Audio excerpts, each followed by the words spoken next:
inside a crustacean and comes out as a young, as a larval stage, or whether that egg is in the environment and floating around, which is what it normally is for most crustaceans.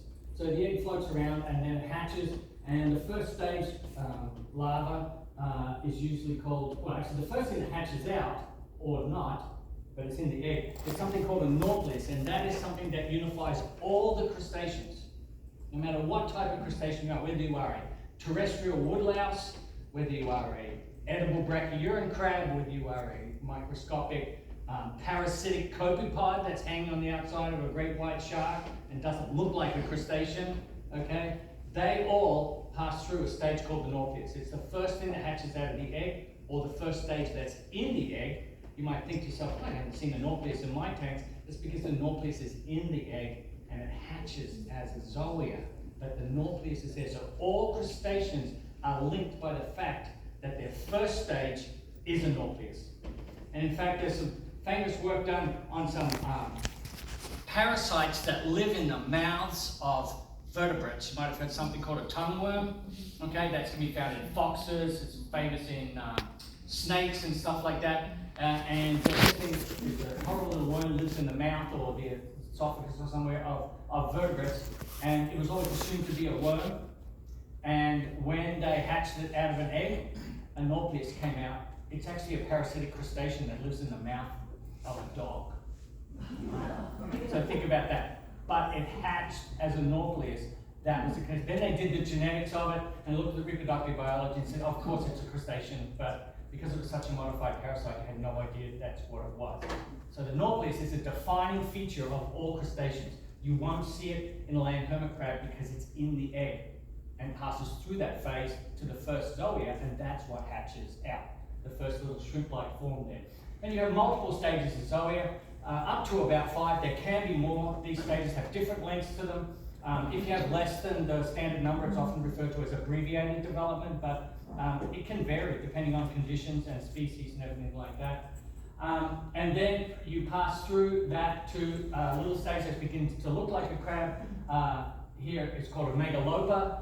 That's what's on your crab-con t-shirts on the back, that little stage that's in the little fish tank there, right, the little bowl. It can also be called a glaucothoe. The terminology, don't get too wrapped up in it. Everyone has different names for different stages. And you'll see here in some shrimp, they call them a mysis stage and all sorts of things like that. But effectively, they're always egg, nauplius, zoea, megalops. And then you hit something called a juvenile. And we all know what juveniles are, right? They're under 18s, they don't get to drink, right? And things like that, right? So, and they're a big pain in the butt, right? So, but the definition of a juvenile is it has adult form, but it's not reproductive. That's the official definition of a juvenile. So when you go from megalops to a juvenile, it looks like a crab, but it probably doesn't have functional reproductive organs. So that's what makes it a juvenile. And then for humans, of course, we have to wait till puberty, till that turns on and anything like that, but these guys can be within days or weeks, can become reproductive. Not usually years, because most invertebrates don't live that long. But anyway, once it's reproductive, no matter what size it is, we call it an adult. And in fact, you could have a little tiny juvenile that can become an adult at the same size by simply developing reproductive organs inside. And then you've got the definition of adult is after that, and then your adult can increase in size if you want. So this is a typical crustacean life cycle. And your land hermit crabs are no different in that. In fact, if we, what have I covered here? The only thing I can talk about, each of these stages is often referred to as an instar. So you'll go from a zoea to a megalops, and that megalops is an instar. Each zoeal stage is called an instar, and that's the terminology we use in a typical molt cycle, as it's called, for a crustacean. You've got to point it that way. Sometimes it bounces off the back wall, but you have to point it at the machine. Okay, so here's that same modified life cycle for your land hermit crabs. And don't forget, you guys are all into Cinebita and all the names you have for them, which I can't never get a handle on, Ecuadorian, whatever that's. As a scientist, I'm just always, Clypeatus, Pilatus, all the scientific names in my head. But don't forget Bogus, the coconut crab, is the biggest land hermit crab. It is a shellless hermit crab, and it's shellless because it's got so big, it doesn't need a shell for protection. And remember, these all evolved on small, isolated, generally tropical islands with no land predators. And so they can get away with not having a shell. In fact, historically, before man turned up and introduced rats, pigs, dogs, mongooses, or whatever they put on, and humans, of course, eat them.